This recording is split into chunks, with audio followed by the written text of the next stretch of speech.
Lauren, you're going to have so many people signing up for your thing. You're going to have so many people buying your jewelry. It's going to be great.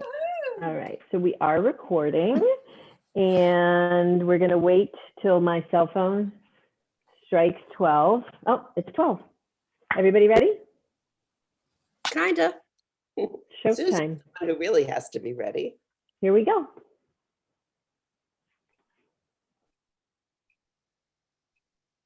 Wow.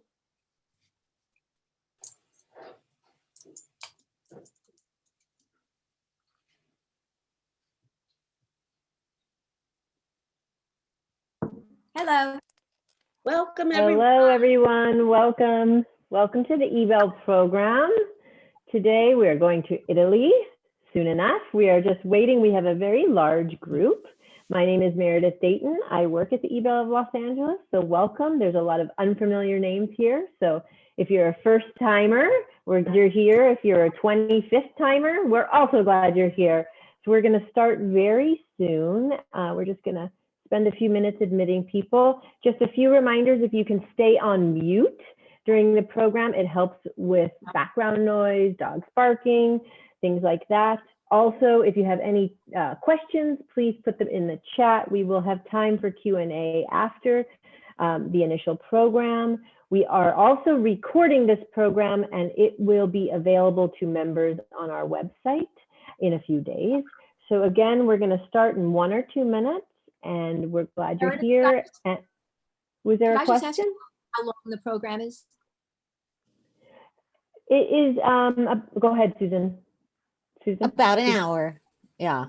And there might go over for questions. Yeah. Okay, thanks. Yeah, no problem. And then the last thing I just want to mention, if your camera is not on and you want it to be on and you are having trouble, you can unmute now and I will find you and I will help you. I just want to make sure that everybody who wants to be seen is seen, and I'm not sure what's intentional and what isn't. So again, welcome. We're going to start the program in about 1 minute.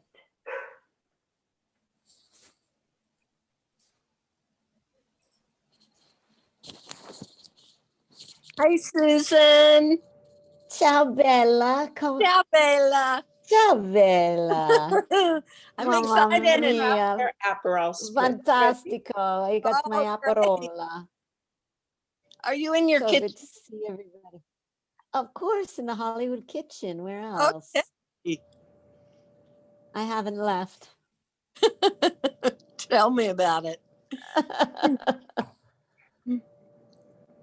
The last time I saw you was at the Ebell just for lockdown. That's last March. That's right. We Yeah. went to that fabulous luncheon. Yeah. Ciao, Susan, Sandy. Oh, fantastic, Sandra. We're going to Venice virtually. I think told we're you gonna- I told you I won the Save Venice auction for a trip there, so I hope I better be going. Oh, fantastic. Wow, great.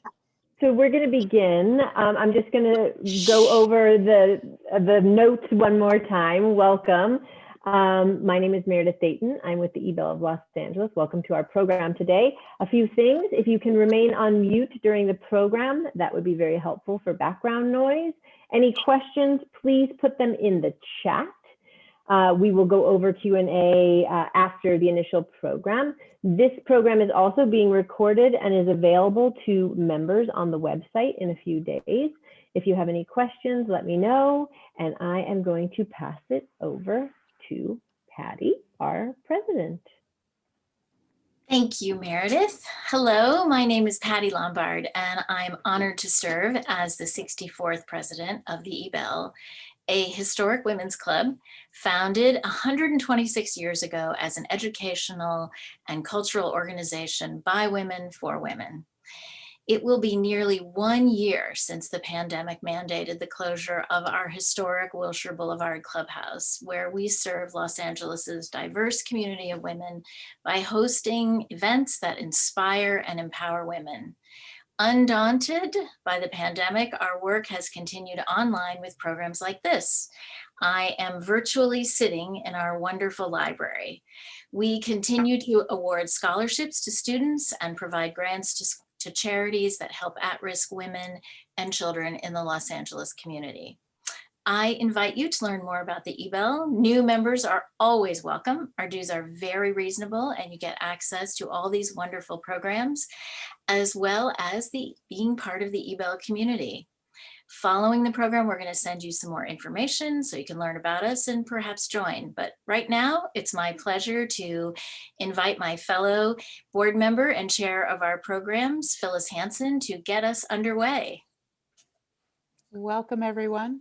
I'm just going to keep this very brief, but I just wanted to wish everyone here a happy Women's History Month, which we began yesterday on March 1st. And this is our very female-centric program today. So it fits in with our upcoming slate of programs for going forward for this month.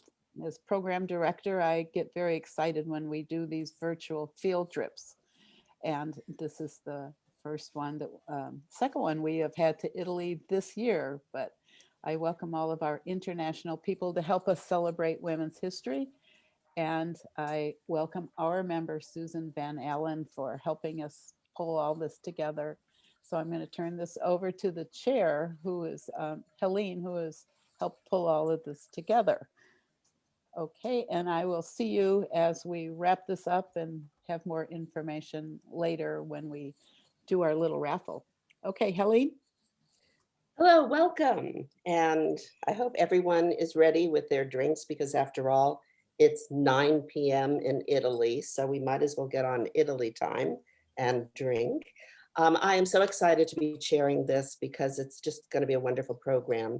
Susan Van Allen is a member of the Ebell, and she has been leading tours for women of Italy for 9 years. And she's written 4 guidebooks to Italy, including 100 places 100 places in Italy every woman should go. There it is. And we will be raffling off 1 book for somebody who is here watching. You do need to be here. So don't just sign up and leave, plus you'd miss all the good stuff if you do. I wanted to say that we're going to both have an introduction by Susan and actually go to Italy, to Venice, to visit with Marisa, who is a celebrated bead stringer, and to Rome to cook artichokes with Eleonora.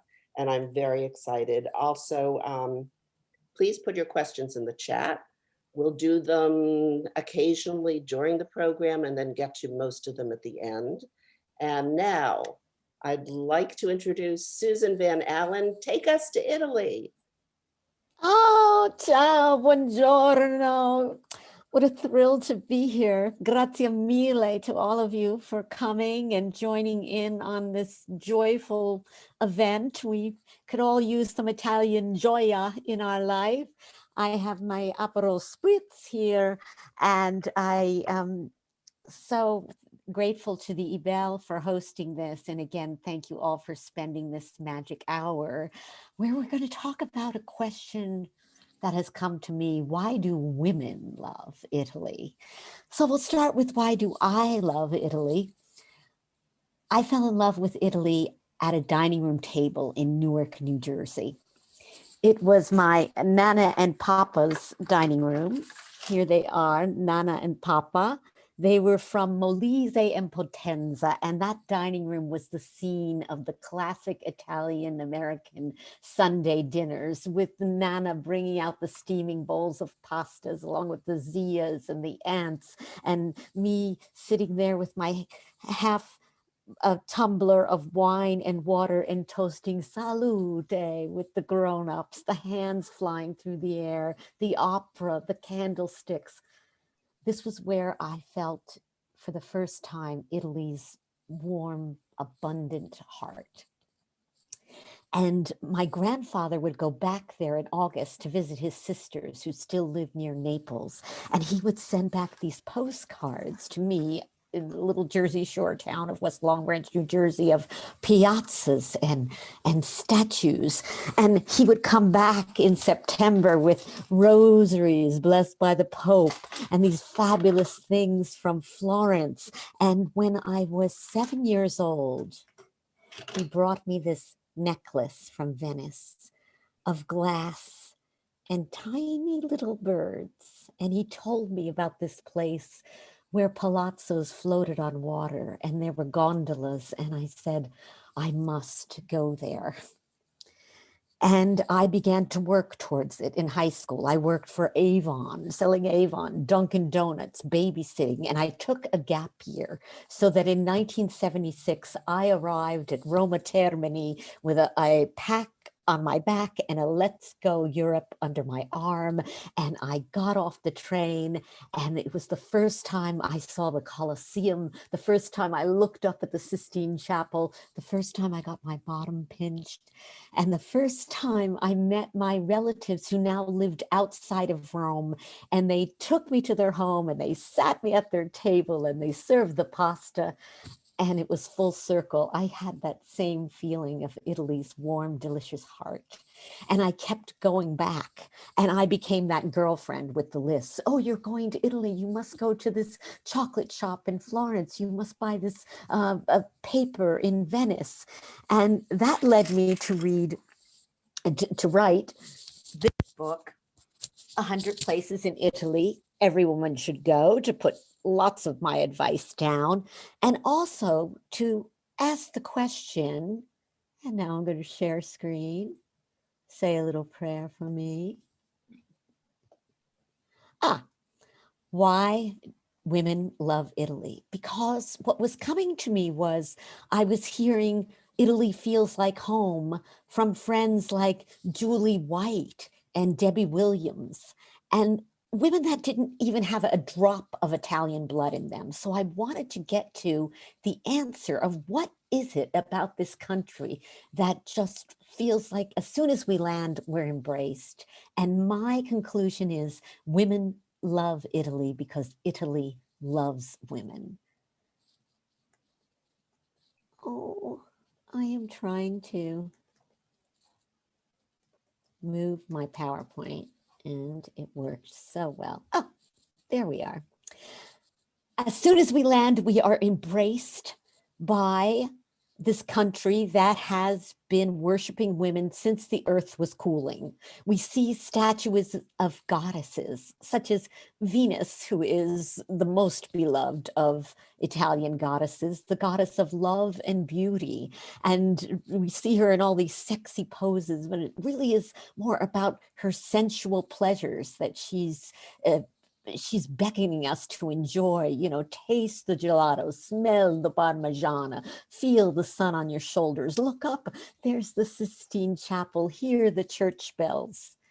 And right behind her is the Blessed Virgin Mary, the mama of compassion, who just gives us this unconditional love every step of the way, whether we see her in museums or popping out of street altars.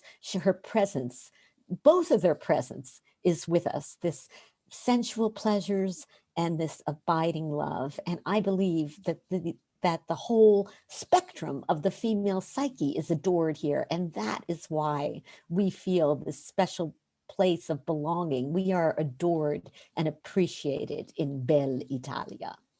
Now, in my book, I talk about many, many places, and today I'm going to just talk about a few that may be a little off the beaten track, just to give you a little taste. I like to go where women are worshipped. I like to go wherever you follow your mood. I'm getting ahead of yourself.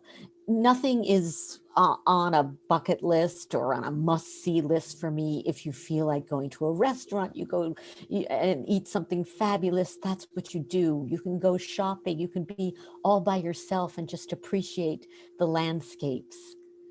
You can go to places where women are worshipped. I love this temple in Sicily, the Temple of Segesta, which was dedicated to Diana. It's about an hour's drive from Palermo, where you go and it's in a beautiful open field. It's especially beautiful in springtime with the wildflowers, and you can hear the wind through the grass like a grass harp. And you can imagine the Greeks coming here and the ancient Emilians who actually built it to worship Diana, goddess of the hunt and moon. Or you could go to the many, many places where the Madonna is worshipped, including this little gem in Rome called the Santa Maria della Pace. It is one of 26 Santa Maria churches in Rome. And besides its beautiful Baroque exterior, when you go inside, bam, you are hit with Raphael frescoes. This is art in situ, in other words, art for free. And you see these masterpieces of Raphael where he painted sibyls, some other fabulous women, these sibyls who listened to the words of the angels and wrote them down, and they were prophets. I love to go places where women lived and flourished. This is a villa right next to Pompeii that was also buried in the eruption. It is Empress Poppeia's villa in Oplontis. And here we can imagine the fabulous Roman banquets. The frescoes are outrageously vibrant because it was excavated much later than Pompeii. And you could wander through probably by yourself. You've never heard of it. Many people haven't, but it's been open since the 80s. And you could imagine this Empress Poppaea, who was the wife of Nero and a high maintenance empress. It was written that she, to preserve her beauty, wished to be bathed daily in the milk of 500 asses. Or you could go way up north to the beautiful town of Torino, where the royal palace is like another Versailles. It's where the House of Savoy ruled, and you could walk through room upon gorgeous, dripping with gold chandeliers, tapestries room where these princesses once lived, and imagine their lives there from about the 1700s to 1930, actually. And the last princess who lived there, Marie Jose, is just really inspiring. If you read her story, she was from Belgium and it was an arranged marriage, married into the House of Savoy, and she stood up against fascism and Mussolini and had a beautiful court, their artistic court, where she called in artists and painters, and you can imagine them all convening with her in these beautiful rooms.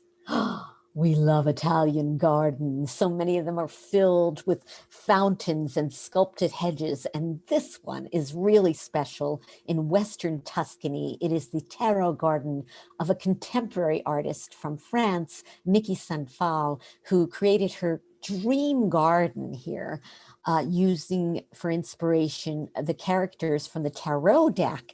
And she made mosaic sculptures out of all of them that were so huge. This one, the big one, is the Empress. She lived inside of it in the 1970s when it was being built, and you could go inside. It's all glittering, and go upstairs, and inside that breast was her kitchen, where she could open up her refrigerator and get herself a nice glass of cold milk.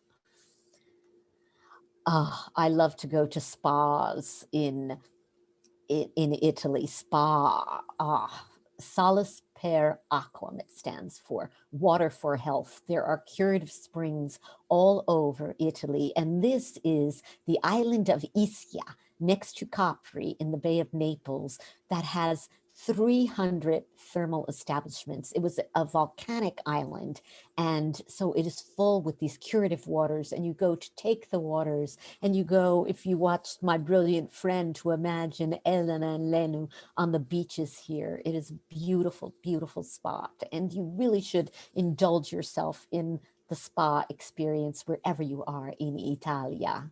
Of course, we love our our sensual pleasures of taste, gelato, wine. I love also to go to women-owned wineries. There are many of them in Italy, and it all began in the 1980s with, among other women, this superstar, Donatella Cinelli Colombini, who has a beautiful winery in Montalcino in Tuscany, where she makes award-winning Brunello. And what's really unusual about it is the whole staff is female, and she can be there to greet you and to have you have a tasting and have lunch.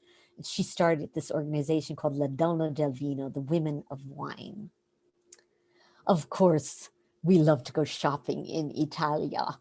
It is the home of so many beautiful shopping experiences, including what they call brands like Ferragamo, who is that shoe there.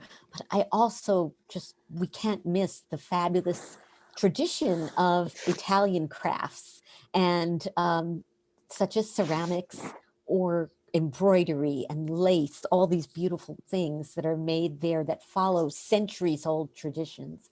And that is what brings us to our first guest, Marisa Convento. We are going to Venezia, the beautiful città that is so feminine. It is nicknamed La Serenissima, the most serene.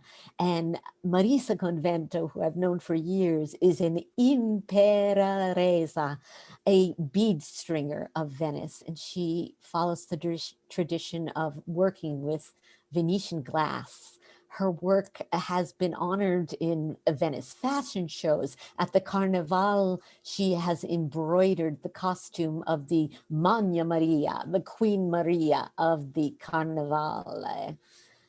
And this is me, of course, seeing her. You go into her shop now. She is with Bottega Cini in the Dorso d'Oro. And this is me on her with a bead walk. We'll talk more on that later. And in December 2020, something wonderful did happen in 2020. She she was part of a group of people who petitioned UNESCO to make the art of glass beads, to put it on their list of intangible cultural heritage. Now, you know, UNESCO has many World Heritage sites, but they also honor intangible cultural heritage, such as the art of glass beads, such as also pizza making that they did. So with no further ado, we are going to go see her in her place in Venice. Are you there? Ciao. Oh, ciao. Oh my Ciao. gosh. It is so wonderful to see you. It is very wonderful for me too. I am so emotional. I mean, like it was the night of the Oscar. And thank you. I want to thank you and the Ebell, the lovely ladies of the Ebell of Los Angeles for having me. And really, I'm so thrilled. Buonasera from So good.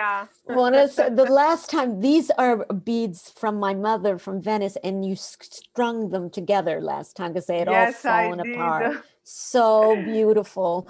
So Marisa, I'd love you to start to tell these people where this passion for bead making began. Well, it began when I was a girl because I always loved glass. I remember that in my childhood, I used to pick up broken glass pieces from the ground and collect them in empty matchboxes.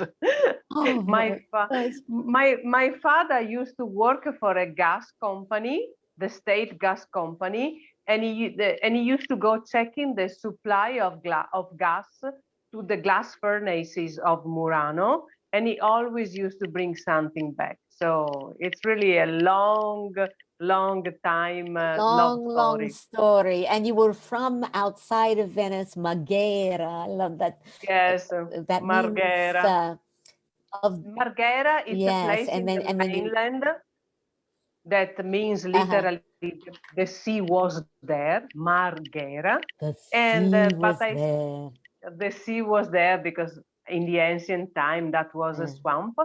But I started very, very young to go to Venice to school, and then I met my husband, and from my 20s, I lived in Venice. And then you started to work and you started to make things like, oh, let me see this Exactly. beautiful. You started to work in what you call seed beads, right? The These seed tinier beads, beads. exactly, the seed Right, beads. right, Seed right. beads, that is Can a we beaded see? flower. Yes, Yes, of course I you would can. love to see you working with the seed beads because that is Allora, oh, look at that start magical. Yes. Well, by magic, here you have in front of you the sessola, which is a sort of wooden box that contains the tiny, tiny, tiny seed beads that were made in Murano in a very, very large quantity. And actually, you can string these with very long needles like that, just by rhythmically dipping the needles. Can you hear the noise? Yes, yeah, and I see, and that's how they are. But no, you've had me try that, and I can't make them go on like that. It is a very special move that But you listen, have.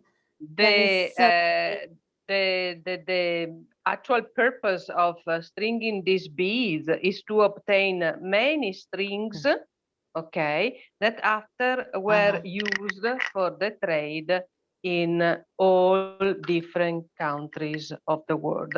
Like, for example, in Africa, but also in the Americas. So the bead stringers, this lady that you see depicted in this old photo of the early 19th century, sorry, late 19th century, end of 1800, were actually doing this type of job. You see, they all have the sessola, the wooden tray full of beads, and they all work with these needles to obtain these bunches of beads. And that was right on the Sorry, I'm street so... of Venice. Yes, no, that was on the street Exactly. of Venice where you took me. And the amazing thing was you said, oh, Exactly. they used to string beads here. They used to string beads here. So a woman opened her Exactly. door and said, Kefa, what are you doing? And you told them, and she looked at that picture and she said, that was my aunt. That was Yes, me I in the should. street with my hands up in the air because I couldn't take a picture of her right in her face. But Look, yeah, this was it in is 19... exactly the street. Right. This is the street where we Oh, went together, me and you and other friends. It's Calle dei Preti, which is nearby the Arsenale. The Arsenale is the area of Venice where in the past the ships were built. And this always has been a very populated area. And as you can see in this photo of the late 60s, there were still many ladies that used to string the beads in the way that I told you. And that's why when we went together to walk down the street, we met someone that actually remembered some of these ladies for being a neighbor or the aunt or it the was a great grandmother. social thing, you said, and they Yes, had to do it exactly. because you couldn't just ship those little beads in a box. You No, had to have them no, strung no. together. Listen, Right. if I now spill those tiny beads on the floor, I'm going to spend the next Right. 2 days picking them up. But if they are strung Right. like this, even if they drop, nothing happens. And also, Right. the stringing with long needles guaranteed that all the beads were good because these were completely handmade. You see how irregular they are. So they Wow. were completely handmade. And some of them were blind, as we say in Venetian, orbe. They didn't have a hole, so they were useless. But Right. once they were like nicely That proves strung it. like this, Yeah. exactly. Right. Garan Right. Cecil. Right. Oh my gosh. Okay. We are going to go to, you're going to teach us about different kinds of beads. We'll take a little lesson here. These are 3 of them. Okay. We're going to do 5, the chevron, fiorati, and lampwork. Yes. Okay. Yes. Okay. Okay. So go ahead. Allora, tell me. Allora, the chevron, first of all, it's probably the most famous bead because the chevron was a type of bead that still today is used by the most important people in Africa, for example, like lawyers or doctors or notaries. These beads were Wow. invented back in the end of 1400. So think how long ago these were invented. And so literally these beads became so famous and so famous because they were invented by Maria Barovière, Marietta Barovière, she was called. Oh, a woman. A woman. And because of the beauty of this invention of these beads, literally the Venetian Republic gave her the possibility to have her own company, which was completely Wow. In usual what for the year was period. it? In the 1400, before the discovery of America, a Venetian lady had his own company making these beads. Think how strange this is. Fantastic. Really. That's And great. What then about the we have fiorate? the fiorata. Now I show you a beautiful fiorata. I have Okay, mine. can That's you my see it? mommy's too. Yeah. The fiorata, Oh, yeah. the fiorata, it's a bead that literally has a more European type of work. And literally, it's a type of bead that became very, very famous in Europe. In America, these are called wedding cake beads. You know why? Ooh. Because the decoration on top of the bead look like the decoration of sugar, the icing of sugar on the wedding Right. cakes. Oh, it's beautiful. Oh, and what about lamp work? Allora, lamp work, we have some beautiful example here. Okay, this Ooh. is lamp work. This is my tutti frutti. And Never see you without the tutti frutti. the lamp work, it's very interesting type of bead because literally it's a bead that it's made by wrapping molten glass around a piece of metal. And you can obtain so many different types of designs by doing this. So you can use the beauty of the Venetian glass, all the different colors of the Venetian glass in order to obtain different decoration. You can see it in your beautiful photos there. The mille fiori is also very interesting. It's another, The mille fiori, it's the glass and the sommer, mosaic. so that's what we'll talk about. Yeah. The mille fiori is probably one of the most interesting. I'm wearing one tonight. Mille fiori, it's glass mosaic work. Glass And literally, it's glass mosaic. So literally is made by putting together little slices of murrine, which are a particular type of glass, which glass canes that are made by putting together several different colors. If I switch my screen a little bit now, I can show you some examples of amazing old Venetian trade beads that were made for the trades in Africa. And most of them are mille fiori, 1,000 flower glass beads, because these were made already by the Romans. They call them mille fiori because these slices of Murrina glass look like little flowers. I can't imagine how. I have to watch them. You could go to Murano and watch them being made, right?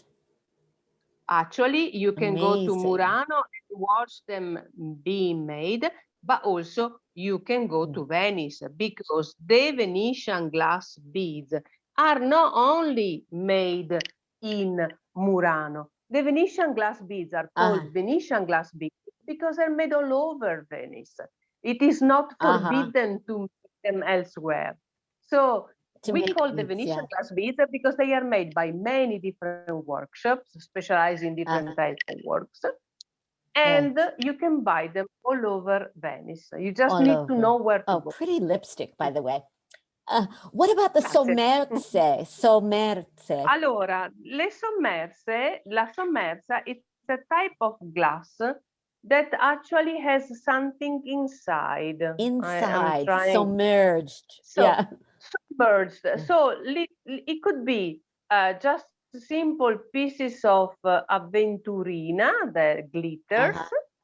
Okay, maybe we can see them better, la sommersa, in the photo of yours, because to see them Okay. in the screen like that, it doesn't really work well. La sommersa is called like that because it's like coated, it's a design, a decoration, coated with transparent glass layer, Those which makes it sommerse. look Yeah. like a little aquarium. Exactly, it Wow. looks It's like so it's in the magical. water. Right, right. Oh my gosh. Thank you. Grazie mille. Look at you. And what is it like in Venice today? Oh my gosh. The Allora, spring is coming. very sunny, very sunny. We have the Oh, mimosa trees. You know that in Italy we oh have yes. La Festa Della della Donna donne. on the 8th of Yes. March, and we normally give each Right. other, among women, the mimosa, the little those flowers that look like little beads, and it's all blooming. Right. It's lovely. Oh, and it smells so like spring. Well, I can give you a mimosa, but I give you a bacione and a bacione. Susan, I will Ciao. see. I say hello to you, Yeah. showing my coral, which brings luck to Oh, all that's of you. right. That's right. So This is her special corallo, what she makes, which is very unique to with the series, Marisa. and it's a wish. Yes. I wish you all good health, long life, and we go out of this pandemic. Oh, and you could go to her website. We'll send that to you. And she sells her jewelry online too. So, Yeah, of course. all right. Allora, Thank you. leaving Venice, but always it's like, oh, I don't want to leave a place, but I would not mind now going to, let's see where we're going to go to. Oh, Roma. All roads lead to Roma, and we are going to go and see Eleonora Baldwin of Casa Mia Tours. Of course, Casa Mia is my house. Come on to my house, come on. And Roma, of course, is the city, was my first landing in Italia, where we see the Colosseum and the Sistine Chapel and the fabulous monuments, but we enjoy La Dolce Vita. And if you really want to enjoy the taste of La Dolce Vita, you join in with Casa Mia Tours. They are offering tours actually in other parts of Italy too, like Florence, Emilia Romagna, Sicily. This is Gina Tringali, the Sicilian American partner of Eleonora, and she's eating a cannoli there, as she often will be doing. And they lead food walks. They, of course, give cooking lessons that really connect you with Italia. And right now they're doing a great series of online cooking classes, and casamiatours.com. Go for it. Oops, we'll do that now with no further ado. Is she there? Ah, Bella, ciao. There she is in her Roman kitchen. So good to see you. Buonasera. Buonasera, everyone. signor. Welcome to Rome. Buonasera, signorina. I finished my drink in the meantime, so my spritz is. Yeah, okay. Well, Buonasera. Thank you so good. much, Eagle Club, and everyone participating for having me here this evening, or today. For you, it's not evening; it's nighttime here, and I'm so very happy to be here. Thank you. Oh, we're so very happy to have you. Eleonora, I love your story. Tell me about how you fell in love with Italian food.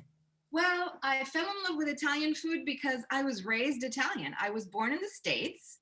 My father was a Los Angelino. Actually, he was a Chicagoan, go Cubs. But Peter Baldwin, lived in Los Angeles. So all my summers were in Los Angeles. But my mom is Roman. She lives just half a block away. So when my parents separated, I came back to live in Rome with her and was raised Italian.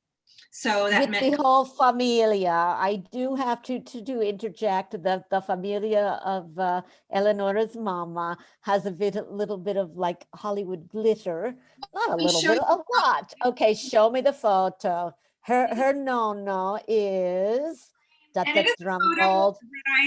that was taken on a film set.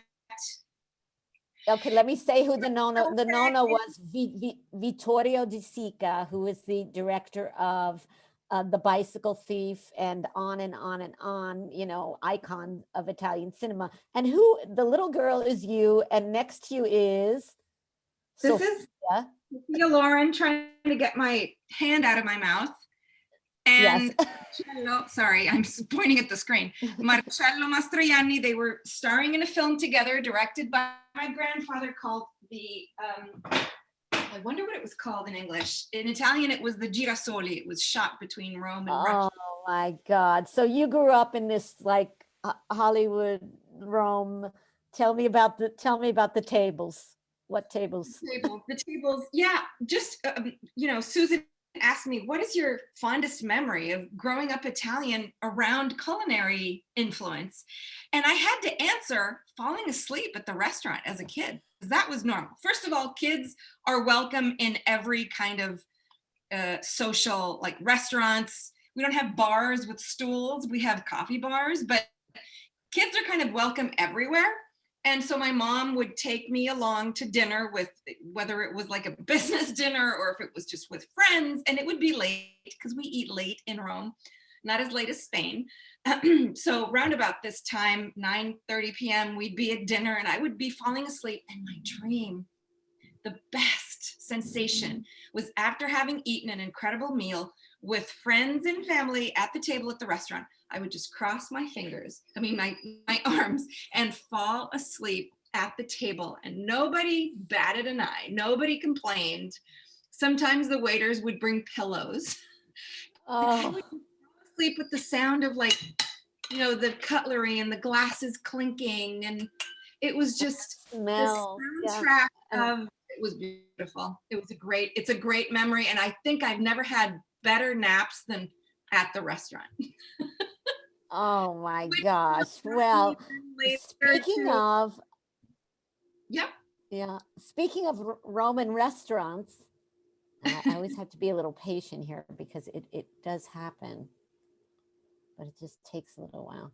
We're going to talk about the pastas of Rome that we love. Yes. Well, when you go to the restaurant in Rome, so you will most probably be tasting Roman style pastas. And there we are. Yes. Yeah, there's 4 pillars to Rome pasta 101. Roman, don't think Romans with togas. We're talking Rome, late 19th century, a lot of poverty. So you had to make do. You had pastas that were very humble. So you start with cacio e pepe in the upper left-hand corner. Cacio is a slang word for cheese, and pepe is pepper. So the ingredients are grated pecorino cheese, and that's like a constant ingredient in all of these 4 pastas. Pepper, cracked black pepper, pasta cooking water, and your pasta of choice. You blend them together to obtain this wonderful creamy sauce. Then you move to clockwise, you hit gricia.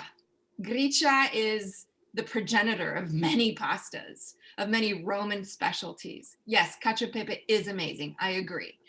But if you add a little bit of sizzling pork cheek, pork jowl, guanciale, guancia means cheek. So gricia is made with that same cacio e pepe connection, but you add in sizzled, like little crispy bits of pork. And of course, if you want to take that to the next level, you go down to Amatriciana. Amatrice was a town, is a town, unfortunately destroyed by an earthquake. So that's why we have to help Amatrice eat Amatriciana. Amatriciana is a gricia added with tomato. So you add tomato to the mix. You always have that pecorino cheese. You always have that crispy pork cheek. You always have pepper. You add tomato. You get Amatriciana, fantastic Roman pasta. But if you're talking about Roman pasta, the star, the most famous, the most controversial of them all Ooh. is carbonara. Carbonara is at the end clockwise under cacio e pepe. Carbonara is the pasta that most represents Rome. Rome, it has that cacio, the cheese, the grated pecorino. It has the pepper, Mhm. it has the pork, but instead of tomato, it has eggs. So it's this Eggs. wonderful pasta dish that does not contain cream. It does not contain smoky tomato. There's lots of, people putting their own versions, and Romans, like every time you put heavy cream in carbonara, an old nonna has a heart attack. No, If no, you no. want to have carbonara in Rome, I'm actually teaching a carbonara class in a few days. So if you want to, and we have carbonara Oh, day. So on April 6th, yeah, we yeah. celebrate carbonara day where everyone makes it. That's, yeah. This is just the important thing about Italian travel. You should know what to order where. Like, you don't order a pizza in Venice, and you don't order carbonara in Sicily. You do this in Roma. And also in Roma, it's all about what's in season. And what's in season now is artichokes or carciofi. Here I am at a carciofi festival some years ago. I'm short, but I mean, this was a very tall monument to the vegetable they love.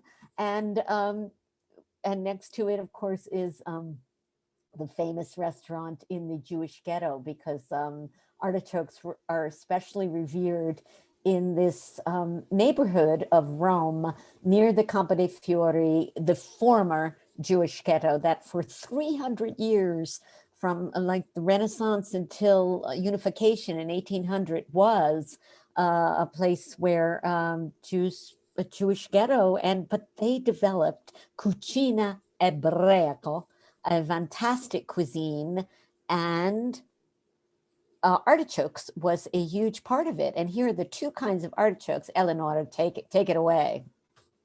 Yes, Judea means in Jewish style. So you have the Jews taught the Roman citizens about artichokes. Before the Jewish community was living in the Jewish quarter, ghetto is a different connotation than what we know about it. It's a Venetian word, actually. So maybe Marisa can answer questions later about ghetto. The alla Judea means it's an artichoke that's trimmed, much like I'm going to show you later how to trim.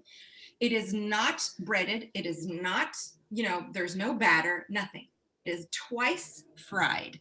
You shape it like a flower. You trim it in a way that all the harder inedible parts are taken away. You dip it in hot oil and you fry it to cook it. Then you take it out, drain it slightly, and then you put it back in the oil to crisp. And you get this beautiful flour that you can just pluck the leaves and eat them like chips. Right. The other version is called alla Romana, and it's what we're making this evening. And that's what you're going to do, alla Romana. Okay, take it away. Here's our mini cooking lesson. Yeah. Yes, a very fast cooking lesson. Yes. So, yes, the Jewish were very, very important. But it's simple, because Roman cooking can be simple. Yeah. Absolutely. Okay, go. You can put this recipe together in exactly 20 minutes. I timed myself. So it all starts with this beautiful flower. It's a bud. When it actually blooms, it looks like a thistle. But by that time, you can't eat it. So you take these are the Roman style, Romanesco, Roman variety of artichokes. I also have another one with this incredible stem. You ideally always have the stem. I thought this one was a beauty here, but the stem, yeah. So you see how beautiful and large they are. Let me, can I get the screen? I'll show you what we have here. Yes. Yeah. I don't know who regulates the screen. Okay. So we have these two kinds. We have this kind, and this kind. And actually, what am I doing? This kind can be used and made like this. I mean, when you take all the things off, to make what she's going to make. So if you want to follow her recipe, use this kind. It's from Lompoc. Go ahead. The Thank other one, you. interesting. Let me Yeah. just see the other one very quickly, if possible. Okay, there's, You might have to take away more leaves because it looks a little bit like mine, which is more spherical. yeah, but no, the insides are very different. This It's one very- works. Yeah, Got yeah. Okay. Okay, So shall we get? I proceed. think- Okay. So the hard part, the more complicated part is trimming the artichoke. Now, I know that people don't like, me especially, I don't like throwing away or wasting food. But when you're preparing artichoke, you have to know that these outer leaves are full of spines or like actual, needles. And these outer leaves are very hard and leathery. So you want to get rid of them. If you are composting, they're great for the compost pile, and that won't make them go to waste. If you want to make a very detox slimming tea, you can use these leaves that we're not going to be eating to make a beautiful infusion. So what I start doing to trim the huge artichoke, the first thing I have to say, very important with your tools. I know chefs that have their like $200 knives. I use the plastic handle knife, and every Roman housewife will tell you the same. This is what you use to prepare the artichoke. So I'm going to just shorten this stem. If you find artichokes with a stem, you always want to keep it because it is it's like almost the best part. So I'm just going to shorten it slightly, and then you'll see what I'll do with it. I'm going to start snapping off the outer leaves. Now, if you have a brand new manicure, you might want to wear gloves, because as you do this, the leaves are full of iron and they will oxidize. So they will stain your fingers a little bit. Another trick is having a little half lemon just to rub on your fingers, and that will stop the oxidizing. Okay, so I'm just going to snap these leaves off, and I love this sound. I want you to hear it. Yeah, there's something very sensually like fun. Yeah. Yeah. Yeah. Yeah. And the other thing, you talk about them being full of iron, and I know that the Romans believed that they gave iron, let's say, So they're very to men who ate them. Vegetables, because they are in the list of the aphrodisiac. So who is Aphrodite? Aphrodite is the Greek name for Venus. Our the goddess. Venus, yes. So anything that's aphrodisiac is sensual and helps in the somersaults in the bedroom. So as you see, I'm tearing off the leaves. See, I have many that I'm throwing away. I'm reusing as compost or as tea, because you can't eat those. They're very hard. So anything that you see is being taken off. It's because it is very tough. So I'm going to keep peeling off until a little bit of this yellow is exposed. I'm just going to tear a couple more. Yeah, like I did here. Yeah. Well, differently. Now, here we have mine is the golden part of the leaf is exposed. Here is where we still have a lot of thorns and a lot of choke. So what I'm going to do is go back here. What I'm doing, I am just going to slice the top off with my plastic handle with knife. that fabulous knife. I was in a Venetian kitchen once, and I was using a crummy pan, and the cooking teacher said, yeah, buying expensive pans to make good food is like saying that you need a great mattress to have great sex. I think that kind of tells it all. Kind of does the same thing with the knife. Chop off the tip with all those spiny tips.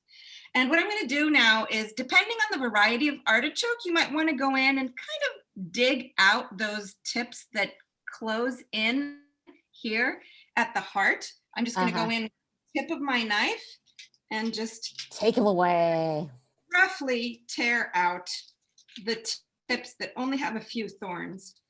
And that's also where the choke will be. So that fuzzy interior. So as you see, don't want it. Season for artichokes, so you don't have much choke. So all I did was just tear out a few. Now what you normally do is you line your work surface with either a newspaper or a kitchen towel so that when you then just round everything up and throw it out. As you see, I Nice left tip. the stem. You also want to trim around the heart of the stem, which is this little circle here. It's like a wedding ring. Mm. You want to just go down with your, again, plastic handle knife. Just go down all the way to the base and just curl away from the leaves so that you're taking out the bitter part of the stem. And the stem at the heart is the sweetest part of the artichoke. So again, if you can find artichokes with a little bit of stem, go for it. I'm taking a picture of you. Okay. Then, okay, so now essentially the artichoke is ready to be cooked. Another very important part of making carciofi alla romana is the pot. So this is a carciofi pot. When you go to the hardware store or the kitchen supply store, you ask for an artichoke pot. They will give you something like this, tall and narrow. In Roma, but not if you go in Los Angeles. Sorry. Yeah. Because you want them standing up, cut side down. Okay, and you see here a little bit of the stem comes out. Uh-huh. I'm going to be using a lid. What I'm going to do is I'm just going to chop that part and I'm going to throw it into the pot. Okay, so I have my artichoke standing up, cut side down, stem up. And then now the hard part is over. I'm just going to add in the other ingredients. The liquid. Yeah, the hardest part is prepping and cutting it. And that's it. You know, and if you have confidence, you know, and you're willing to give a lot away and use it as, I love the detox slimming tea. We can all use that. Artichoke leaves. A little bit more of that stem that I have left over. Again, I'm going to cut around that little heart. Just expose this is bitter. So I'm just going to cut it away. And anything you cut away is not waste because you wouldn't eat it anyway. So here we go. Because I love the stem. I'm going to cut it in half and just throw it in my pot. Okay, next. But you know, somebody wrote there isn't much stem, even if there's not much stem, as long as you had a little Even thing. if Go there's ahead. not enough, don't cut it off. If you go to a greengrocer or like sometimes, you know, Trader Joe's, I don't know, but Whole Foods, they might have a little bit of a stem. Pick the ones with a little bit of a stem. This Or much. The best thing is go to the farm. If you're in California, Castroville, you know, artichoke capital. Yeah. You can go to the farm and buy the artichokes there and ask them to leave the stem on. Okay, so in my pot, I have my artichoke stem up. Yeah. Stands perfectly straight because I cut those, you know, it's flat on the. I'm going to throw in, I love garlic. I'm going to throw in 3 cloves. Actually, it's 2 cloves and a little teeny one. I peeled them and I'm just going to throw them in the pot. Right. Not even looking where they land. Next thing I'm going to, I washed a potato and I quartered it. Potatoes and artichokes. It's like marriage, a beautiful marriage. So I'm just going to reduce these wedges and maybe cut them in half, like so. So we have pieces like this and throw those in as well. These will cook in the same liquid with the flavor of the artichoke. Can you see what I'm doing? Yes, of the artichoke. And this is the last one, about a medium potato. I have 1 artichoke in here, but you can fit as much as 4 in the same pot. And depending on how much the important thing is that they're standing up straight. They're standing up and how much liquid you're adding. I'm going to add a little bit of seasoning, just sea salt or any salt that you use, kosher salt. Mint, very classic Roman wild mint that grows in, you know, if you're walking in Villa Borghese and in the park, you'll be stepping on grass and you'll suddenly feel a whiff. Everything smells good. Yeah. Mint. But you could, I mean, I know, cover your ears. I'm going to tell them you could use parsley and mint combo 3 to 1. I know you don't like that. But mintuccia is the classic base. Then you can add parsley, basil, not so much because it will oxidize. Oregano. Not really. I'm a purist, so I would go Oh. with mint and parsley. But if you Oh. want to experiment, you can go ahead and try all the herbs you like. And then we add our liquids. So the pot is full now. I am going to add about, for this pot and for one artichoke, I'm going to put about 3/4 of a cup of olive oil. I don't measure. I go by eye. I know how much I need to put. So don't be afraid. This is your, because some people say, how much oil are you putting in there? Ah. Vessel. I'm going to put oil and water. When you mix oil and water, what happens? They fight. They fight. They are having an argument. So that argument creates steam, energy. What you're doing is just a little bit more. Actually, I'm going to separate these two pieces of potato so that they get nice and crispy. Okay. Drizzled it all over. And now I'm going to add about, here is my container, about the same amount of water. I don't want to go beyond the stem line. Right. Oh, we're getting to the top of the hour, so we want to just hurrying. Go. Because people have to get back. Yeah. The important thing is, before I put it on, is you want to create a steam room. So I'm going to put a little bit. This is a fantastic tip. Brown paper, one for bread, or, whatever. A brown paper bag. Yeah. Put a tight fitting lid so that you absorb all the moisture. Yeah. I'm going to turn it on. You do that. High heat, and then as soon as I start hearing grumbling, I'll lower the heat and cook it for 15 minutes until you get something like this. Oh, that is so good. And the sound when you cook it is so great. And then go ahead. It's going to start as the water and oil start fighting. Oh my God. Yeah, it's very exciting. The paper creates like a steam bath and it's so when you have a steam chamber, there will be droplets of water. It's additional moisture. The paper absorbs that additional moisture and avoids any kind of steam escaping from the pot. It's so great. It's like poor man's pressure cooker. So because I need to guarantee that these are the real thing.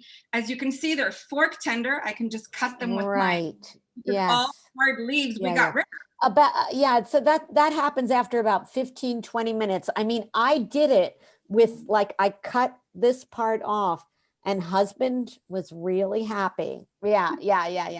It can be done in Los Angeles, people, with this, but with just this part. This thistle doesn't work. Yeah. And this thistle comes from this. Anyway, arrivederci Roma. I will see you again like we saw each other in the piazza drinking cappuccino nel Campo de Fiori long ago. So not so long ago, but thank you so much. So this is something that my dad used to say when we would say goodbye. When we say goodbye, it's the closest moment to saying hi again. Oh my God. That is beautiful. Well, okay. I hear the church bells. I miss the Roma. Grazie Eleonora. And check out Casa Mia Tours. And you can, be with her in her kitchen on, for carbonara class. So and I'll share the recipe. I mean, the Ebell gals will share my recipe. That's true. So what I just want to share is, how much, end of slideshow. Oh, so that didn't work. How much I love all of you and Italy, of course, and how much we all want to go. And I'm just going to hand it over to our wonderful Helene to raffle off our book. But please go to Italy, contact us. Thank you so much. Grazie mille. Salute. We can't hear you. Now you can hear me, right? Yes. I wrote in the chat, but I'll say it out loud, that we're sending you a resource list, a way to get in touch with both of those wonderful women, and information on all the different places that Susan mentioned, so you can easily find out more about them and plan your own trip. Plus, don't forget that Susan leads trips. So you can book that when things are available to travel again.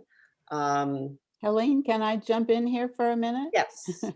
I just want to let everybody know the program is not over. We're going to have a Q&A and we're going to have the book raffle. And so I want everyone to take this time to put any questions that you have for our bead maker or Susan or Marisa or Eleonora in the chat. And while you're doing that, I just want to give a little plug for 2 of our upcoming programs. That we've got a great one happening on March 10th, which is going to be an evening program. So you can invite the entire family. This is going to be Wednesday, the 10th. And Dr. Shelley Luce from Heal the Bay, who is the chairman, no, she says the president and the executive director and the CEO of Heal the Bay is going to address us. And our very own Sharon Lawrence will be there, who is now the chairman of Heal the Bay, talking about their new environmental initiatives. So this is a very special event. And then on Monday, the 15th, Ides of March, remember it that way, we're going to go to England. I have a speaker program in England. It's called Fashion, Fury, and Feminism. She's an investigative journalist as well as an author and an extraordinary speaker. And she's really going to entertain us and enlighten us on she's going to talk about feathers and birds, but this also relates to conservation and environmental impact of feathers during the Victorian era. It's very much a women's history story, and it all ties in with suffrage and activist women, and there's a huge millinery fashion element tied to this, so it's a little bit of everything. I have heard this program, it's going to be fantastic. So Helene, do you want to go ahead with our raffle now? I'm going to do the raffle. I have everybody's names who's here, I hope, and I'll just kind of mix it up without looking and pick one sheet. Drum roll. Drum Drum roll, roll. please. Boop. Let's see. I landed on Mary Rule. Is Mary Rule here? The winner has to be present, so you There have has to. to be present. Do we have a Mary Rule? Okay, speak now or forever hold your peace. I will Mary go. Rule, can you put your, if you're here, put your name in the Your name in chat or something, or unmute yourself? I'm here. You Oh, are. yeah. Okay, great. Excellent, Mary, you won. I And will for everybody sign else, it to you, Maria. Yeah, yeah. and for everyone else, because somebody asked, Amazon, just you can get the book on Amazon and probably on your Yes. website as well. Website, susanvanallen.com. Easy. Yeah. Easy. Okay, fabulous. Facile. Thank you, Susan. Now let's see, do people have, somebody asked, you didn't peel the potatoes. I did not. It's You don't the have to. potatoes, you scrub them clean. It gives a little bit more texture, keeps the potatoes together.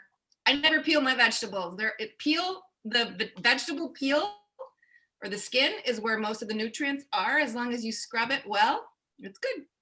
Any potato, waxy, russet, whatever potato you like. Mm-hmm. Anybody, what kind? Oh, yeah. Lots of questions. Any other questions? If Italians cook cardoons, they are smaller, but in the same family. I guess that's just a Exactly comment. the same family. So the cardoon is the same flavor as the stem of the artichoke. It's incredible.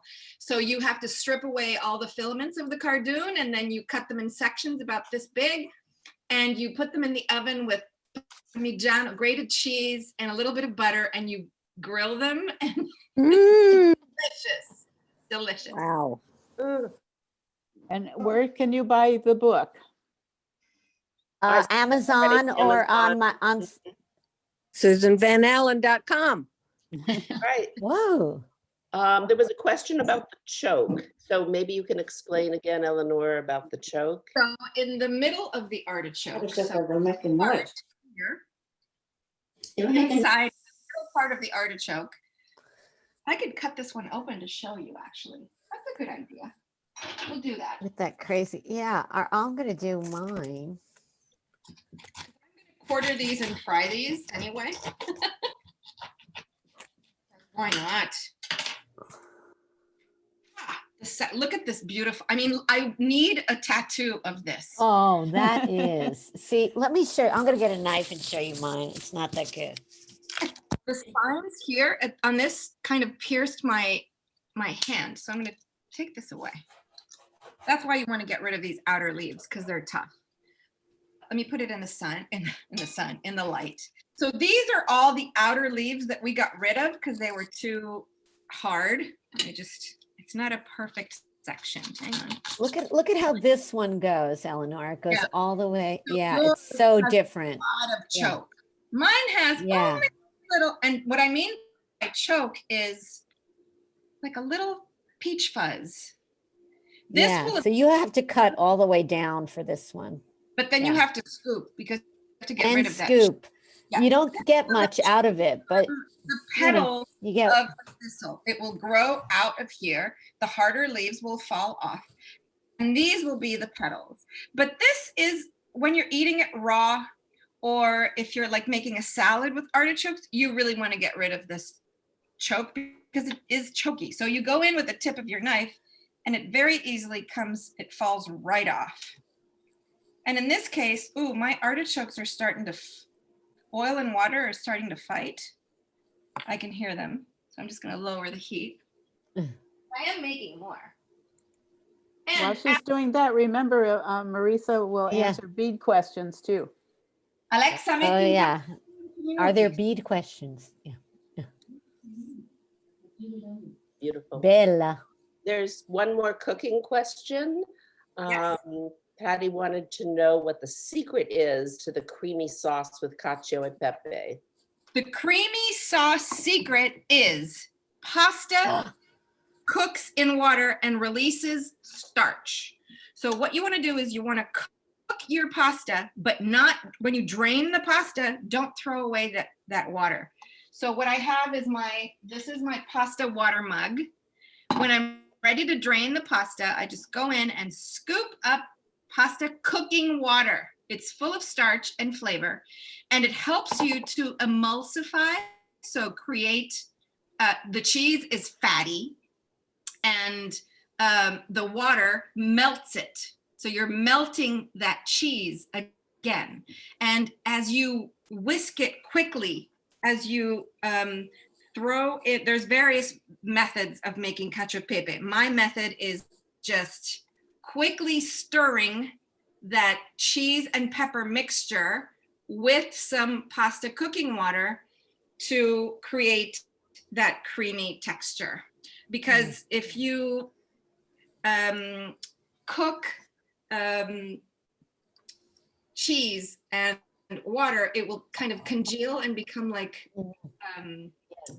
it will be, what you have to do is the energy of whipping it or stirring it quickly with the liquid that helps you. Short answer. Take a class, we'll teach you. Okay, some bead questions. Yeah, we have some bead questions. Which beads are the most popular? Plus, Susan, Marisa, did you talk about Manhattan? Manhattan Island buying beads? Yeah. Marisa, she's on mute. You're on mute. Marisa, unmute. Sorry, I didn't realize I was muted. Yes, Manhattan Island, today New York, was actually bought for beads. At the time that it was still called New Amsterdam, okay? And the area was ruled by the Dutch. The Dutch government bought the land from the Lenape Indians for beads. It's an old story. And it was the chevron beads, right? It probably was the chevron beads. We are not sure, but since the Dutch used to commerce a lot of these, it could have been the chevron beads, yes. And what are the most popular beads today? Well, the most popular beads today, it's difficult to answer because really people go for all different sorts, and you know, the most popular is the one that you like. I've seen in my experience that the beads with many colors, like my Tutti Frutti, are really liked. And because of the same reason, also the beads, the millefiori glass beads are liked a lot. And then it depends, because if you are a collector, you know, you might look for something else. Mm, Also, I saw one of the ladies asked where to get good beads from Italy. Allora, if you are a beader, so if you work with beads or if you play with beads, it's your hobby, you like to do something with beads, even in America, you can find good beads. I have a good friend with her wife, and they have a company which is called The Glory of Beads, and you find them online. And Nicole Anderson is the lady. She also wrote a book. She is very popular here in Italy too. So even without going outside the United States, you can find good Venetian glass beads because they sell them. Otherwise, tell them to write me in private, even on Instagram or on Facebook. And depending which type of beads, I can give them any suggestion, okay? One more cooking question, Eleonora. Do Italians rinse their pasta, add olive oil to the water, or salt? No, never.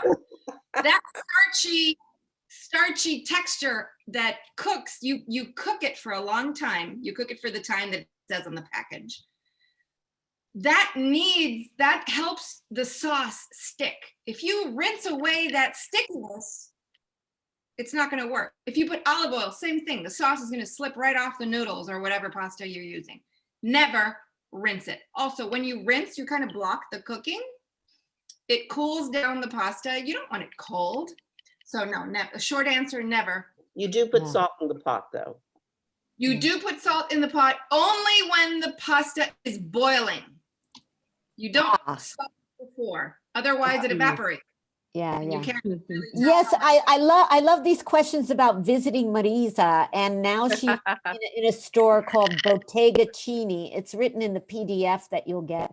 Bottega Cini. Yes, I am in Bottega Cini, and Bottega Cini is a new place in the Museum Mile of Venice in Dorso Duro, few steps away from the Guggenheim collection. Peggy. So, Peggy Guggenheim. So I'm a neighbor of Peggy Guggenheim, and I am in this beautiful shop, which is a nice gallery. When did it open? Like the pandemic? 20th June passed, so it's not even a year. So we were supposed to open at the beginning of the year last year, but because of the pandemic, we go a little slow down. But we are there. Fantastico. I cannot wait, because that shop also has the Merchant of Venice perfume. Yes, ceramiche. Yes, it's a concept store. It's a beautiful concept store that has art books, the reborn production of porcelain by Geminiano Cozzi. Geminiano Cozzi was a brand of porcelain of the 18th century that has been retaken over, and you know, they started over again the production. Beautiful stuff. The beautiful perfumes of the Merchant of Venice, which are niche perfume designed inspired by the roots of the Venetian caravans of ships around the Mediterranean. I'm reading the questions about the pasta. Come to Italy, we have a pasta all together. I love pasta. I have eaten pasta tonight also with a simple tomato soup I made myself during the summer. Marisa. Che buono. Che buono. Marisa, everybody loves your glasses. Tell us about your glasses. Allora, my glasses, and I have seen that Miss Anne Block has a pair of this brand. also. She has a beautiful pair of these sunglasses or glasses. They are made by a company, Venetian company, called Ottica Urbani, and they are based in Venice. And my friend Fosca Urbani makes them, and she does all sorts of them, even with the gondola shape, beautiful pieces. Oh, wow. It's so much fun. And they seem Sì, perfect for fun. a bead stringer because they look like Sì, beads. sì. Well, listen, to bead string take away your sight. So it's really eye consuming my work. So if I don't have good glasses, it's a mess. People It's want to been know if such they a can pleasure. visit you. Can they Sorry? visit you next time they're in Italy? Yes, of course. I mean, when this pandemic is over, and we all wish so, you can all come to visit me at Bottega Cini, where I am currently the resident artisan. And it's a beautiful place in a beautiful area of Venice, far from the crowd, because that area there in Dosso Duro, near the Peggy Guggenheim Museum, it's really calm. It's a beautiful area, and I'm waiting for you. Sweet. Janice asked if somebody could repeat the name of the 18th century porcelain and perfume that was mentioned. Yes, allora, the 18th century porcelain that has been, it's a brand that was famous in the 18th century and has been remade recently by the company Tognana, the family Tognana, it's a Veneto-based production of porcelain. It's called Geminiano Cozzi. It's a little difficult to spell. I will send the link of Bottega Cini to Susan, so she can share it with you. And So it's Jay Mignani? Oh, I wrote it. Geminiano Cozzi. Yeah, you write it. Gemini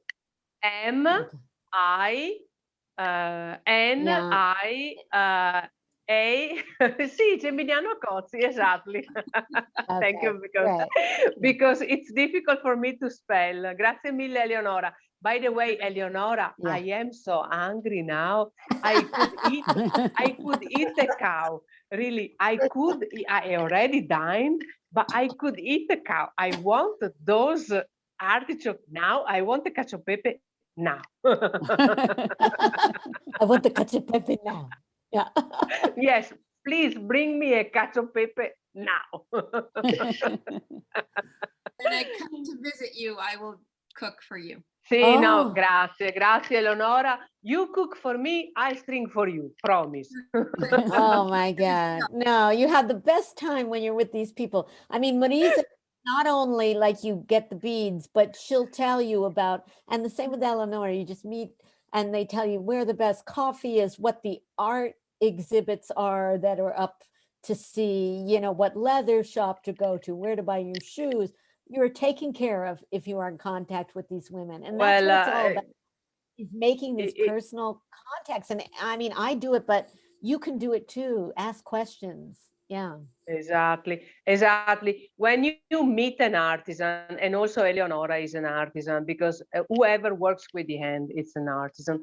So when you meet an artisan, when you meet someone that does something that it's a traditional habit of the place that you go, you enter in the lifestyle of the area that you visit. And there's nothing better, because it's a real experience. When you go back changed. It's a better version of you that go back, because you go back enriched of new things that you learn. And it's beauty, and it's the same thing when I go to America. I remember the first time I went to New York. Okay, I cried. I was crying because I was learning so much. I was breathing something different. So great. So great. Grazie. Joanne just mentioned that she was eating speck and focaccia during the call. Really Wow. getting into the spirit of it. Buonissimo, buonissimo. I love speck. North, slightly more north. It's a fantastic. Esatto, sì, like South Tirol.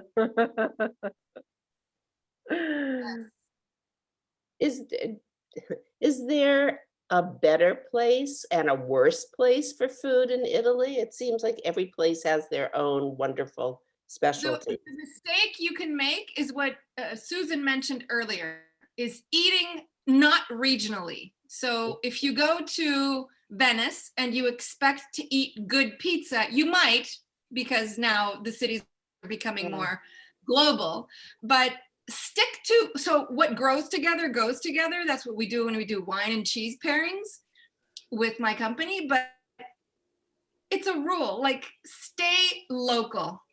Stay in what's regional. So have your tomatoes and pizza and eggplant and spaghetti south.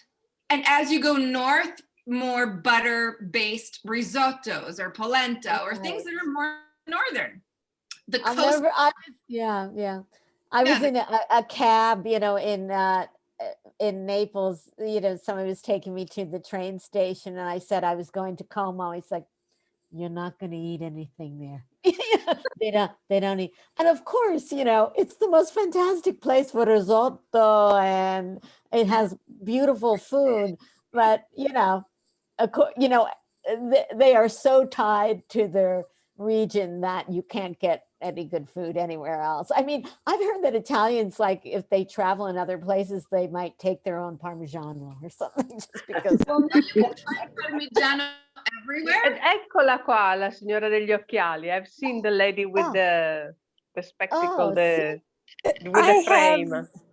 I have this beautiful necklace, Look, coral you necklace from Marisa. Grazie, ciao. Grazie. I love it and so your much. glasses are from Fosca Urbani, from Ottica See? Urbani. Yes, See, are like yours mine. also? And on that wonderful note, I think it's time to bring this to a close. This has been We could be fabulous. here all afternoon. Thank you, Eleanor. Oh, man. Thank you, Marisa. Thank you, Susan. This has been wonderful. Let's do it again tomorrow. Ciao, ciao. Thanks for your inspiration, you ladies. All of Do you. you have anything Thank you, for the final Susan. word? No, just bacioni, keep, you know, your Italian spirits alive, you know, bubbling away through food with their, you know, look at our websites and, you know, we're around. We'll be back. Wonderful, wonderful to see you all. Now I see more of your faces here. And so I'm so grateful. Grazie. Buongiorno, everyone. Thank you very much, Grazie, our buongiorno. speakers. Arrivederci. Thank you. Bye-bye. Bye-bye. And thanks to all our Thank guests. you. Join us. Join us again. Yeah. Thank you. Join us as members. It was great. Thank you. Liked it. Thank you. Excellent. Bye-bye. Mwah. Are we really saying goodbye? Okay. Yeah, I think we're really know. saying goodbye. Okay. Bye-bye. I'll go then. Bye-bye. Siete fantastici, brave. Oh, Buonanotte. grazie. Oh, grazie. All right. Buonanotte. Thank you, Meredith. Thank you, Meredith. That was awesome. Thank you, Yeah. Susan. Oh my God.